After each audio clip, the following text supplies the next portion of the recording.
एक आदमी भागते हुए राइस्टार के गांव में घुस जाता है। वो काफी डरा हुआ सा लग रहा था, हाथ पैर कांप रहे थे। वो राइस्टार के पास आकर उसको एक अजीब सी बात कहता है, राइस्टार मेरे गांव को बचा लो, वरना वो डॉल सभी गांव वालों को मार देगी। दरअसल हमारे गांव के बीच एक सूखे पेड़ पर बड़े शरीर वाली खतरनाक डॉल रहती है। वो डॉल हर रोज 6 बजे अजीब सा गाना गाती है। उस गाने को सुनने के बाद लोगों को उसी समय अपना सारा काम छोड़कर डॉल के पास जाना पड़ता है, जो कि वो सिर्फ एक गाना नहीं था बल्कि मौत का बुलावा था। जो भी इंसान डॉल के पास नहीं जाता था उसका सर कुछ ही पलों में टूट कर गिर जाता।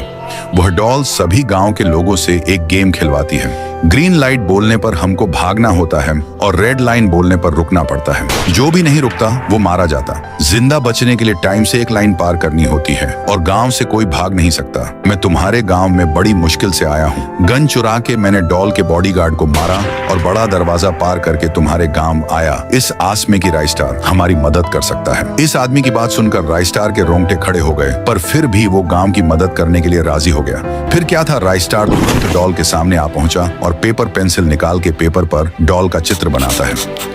उसके बाद एक बटन दबाने के बाद धीरे धीरे डॉल छोटी होती जा रही थी। कुछ ही पलों में वो चुब्बे जितनी साइज की हो गई। फिर राइस्टार डॉल को अपने हथेली पर रख के वहीं सूखे पेड़ के पास आकर उसको उसी पेड़ में कैद कर दिया। राइस्टार ने उसे श्राप दिया कि जो भी शख्स इस पेड़ पर पानी डालेगा तभी डॉल आजाद हो जाएगी। लोग डॉल कैद होने की खुशी मना रहे थे, मानो उनके दिल के अंदर का डर मिट गया। 2 महीने बीत चुके थे। गाँव वाले अब भी खुश थे, पर एक दिन एक छोटी बच्ची उसी सूखे पेड़ से होते हुए दुकान जा रही थी। तभी पेड़ में कैद डॉल बच्ची को कहने लगी, अरे बेटा कहाँ जा रहे हो, बड़े प्यारे हो, देखो बेटा मैं पेड़ बात कर रही हूँ, अगर तुम इस पेड़ के ऊपर पानी डालोगे ना मैं तुम्हें मीठे मीठे आम खिलाऊंगी। बच्ची डॉल की बात मानकर सूखे पेड़ के ऊपर बकेट से पानी डालती है। डॉल को जैसे ही पानी मिलता है वो वैसे ही अपने पहले जैसे साइज में हो जाती है। फिर डॉल पहले से ज्यादा बड़ी होकर पूरे गाँव को तहसे नहस करने लगती है। सभी घर जल के राख हो गए थे। सभी तरफ तोड़ फोड़ करके डॉल खुश हो ही रही थी कि तभी एंट्री होती है राइस्टार की। राइस्टार डॉल के सर के ऊपर आके अपना